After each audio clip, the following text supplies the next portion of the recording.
各位東網嘅朋友，你哋好，我係周靈山。既然記得喺月頭嘅時候咧，我就答應過大家有好嘅食譜咧，我仍然會放喺節目嗰度噶嘛。咁今集咧我就寫咗款係唔需要焗，而且冇餅底嘅，同埋就有2層嘅芝士蛋糕食譜。咁整我呢款食譜咧喺個蛋糕盤上面就有少少嘢要預備一下嘅。首先你需要一個6寸嘅圓形活動帽啦，底同埋側邊都要鋪牛油紙。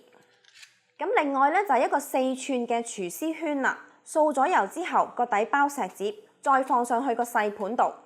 而家我哋就整中間紅色嗰層啦，放啲鮮榨嘅士多啤梨汁落去個煲仔度啦，然後將啲糖同埋大菜粉撈勻，再倒落去攪勻，跟住開細火邊煮邊攪到佢起熱泡。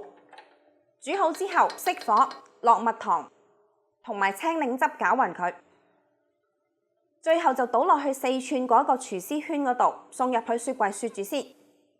下一步就做底嗰層芝士啦。咁我哋會用半份嘅芝士嗰層嘅材料嘅，即係將1半糖加1半大菜粉撈勻，然後放啲忌廉芝士同埋希臘乳落去個煲仔度，開細火，一邊煮溶佢，一邊慢慢攪。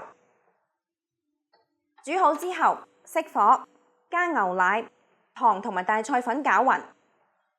跟住開返細火，煮溶啲糖，或者見到側邊起熱泡啦，就先至再熄火，加青檸汁同埋青檸皮碎攪勻。倒落帽之前先留起75克，跟住就倒落個6寸帽啦，再放入雪櫃雪啦。嗱，咁至於頂嗰層嘅忌廉芝士咧，做法都係一樣嘅啫，但係你煮嘅時候咧，記得倒返你留起咗個75克落去喎。咁而我俾你嗰個份量咧，芝士嗰一層我係將2層都寫埋咗一齊嘅，咁所以你做嘅時候咧，將個份量隨意就得㗎啦。咁而家我哋就開始組合咯喎。咁頂嗰層嘅芝士我已經煮好啦，亦都俾佢稍微攤凍咗5分鐘啦。底嗰層芝士又雪好啦，中間紅色嗰層都雪好埋啦。咁我哋就拎紅色嗰層出嚟，掃少少煮好咗嘅忌廉芝士上去，然後放正喺正中間，跟住就可以倒啲煮好咗嘅忌廉芝士落去啦。咁又可以攞去雪啦。雪好咗之後咧，就係咁嘅樣噶啦。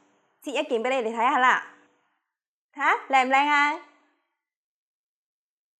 嗱，大菜粉喺室溫都可以將啲食物凝固嘅，咁所以你唔需要擔心，即係話你做完咗之後，再攞去朋友屋企同佢慶祝生日，會唔會溶晒呢？個答案係唔會嘅。